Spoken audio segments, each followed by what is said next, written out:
Velkommen til dig, Cecilie Thorslund. Aften. Du har jo undersøgt detaljerne i forbindelse med hundeloven, i forbindelse med dit speciale på universitetet. Jeg ved, du har 3 hovedanker. Hvad er det? Jamen, det er dels, at der ikke er undersøgt grundigt, hvad det er, en farlig hund er. Så den statistik, vi blandt andet har, den viser ikke nødvendigvis, at det er de her specifikke racer, der er farlige. Altså dem, som der er lovgivet imod? Dem, som der er lovgivet imod nu, ja. En anden ting er også, at der ikke har været ordentlig dokumentation i det hele taget. Så mængden af de her farlige hunde, eller muskler- og kamphunde, når man vil, hvor man siger, det er 20.000, jamen det tal, det er næsten et gætværk. Og det er så den tredje pointe i og for sig også, at det her, det tyder på signalpolitik, det tyder på, at det handler om at vise handlekraft fra politikernes side. Så de hunde, som vi har lovgivning mod lige nu, jeg skal bare lige helt forstå, det er faktisk ikke sådan statistisk set dem, der bider flest og laver flest ulykker? Altså statistikken er mangelfuld, og det er meget vigtigt at understrege. Men den statistik, vi så rent faktisk har, der er ikke tegn på, at det er de her specifikke racer, som er de farligste, nej. Og hvordan den her hundelov her, hvordan er den blevet til? Du har jo undersøgt dens tilblivelse og været inde i den her statistik og været inde i de her tal her. Prøv at forklare, hvad det var, du fandt ud af. Jamen kort sagt, så blev der nedsat et hundeudvalg. Politikerne bad en række eksperter om at undersøge, hvad kunne man gøre for at komme det her problem med farlige hunde til livs. Så blev der også undersøgt, hvor mange hunde er der rent faktisk. Det gjorde man ved, at der var en lille rapport fra Ishøj Politi tilbage i 2004, hvor en række betjente havde mødt en masse mennesker på gaden.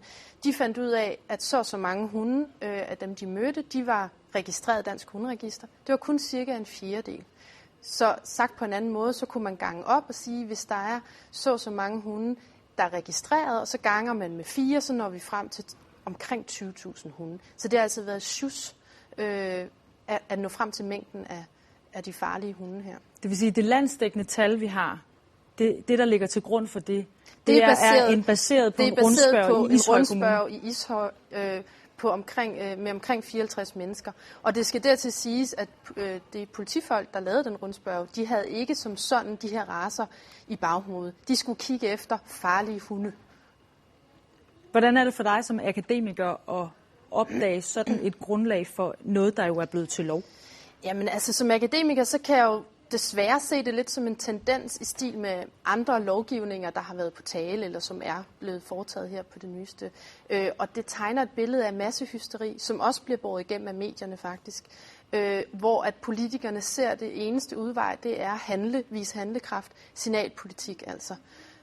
Så som akademiker og som privatperson, så bliver jeg da forskrækket egentlig over, at samfundet går i den retning lige nu. Det virker som en snebold, der på en eller anden måde også har rullet sig større og større. Men kan man overhovedet, ud over det åbenlyse selvfølgelig, politikerne, men ellers sætte en finger på nogen, der burde have trukket i nødbremsen og sagt, hov, stop, stands, vi kan ikke lave en lov på det her baggrund? Altså det er ikke så nemt at svare på, for der er faktisk rigtig mange, der har forsøgt at trække håndbremsen. Hvis man læser den betænkning, altså det vil sige, det hundeudvalg, der blev nedsat, de eksperter, det de har sagt, og som loven er bygget på, jamen der er tonsvis af alarmklokker i den betænkning, hvor de siger, se nu her andre lande, som vi normalt sammenligner os med, jamen det har ikke fungeret for dem. De har måttet ophæve eller ændre deres lov. De har simpelthen ikke fået de resultater, de ønskede.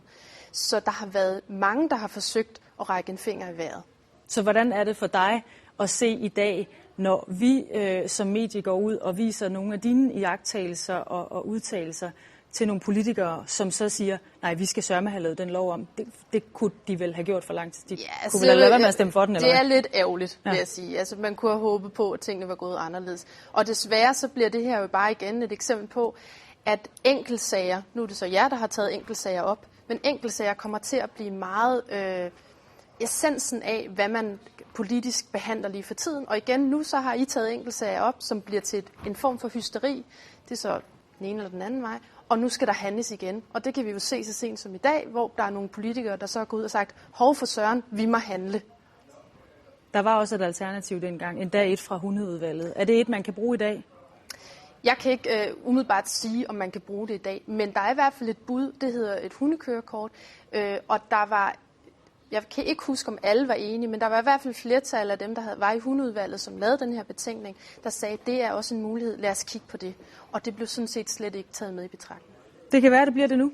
Vi må vente og se. Cecilie Thorslund, du skal i hvert fald have tusind tak, fordi du havde mulighed for at komme forbi studiet her i aften.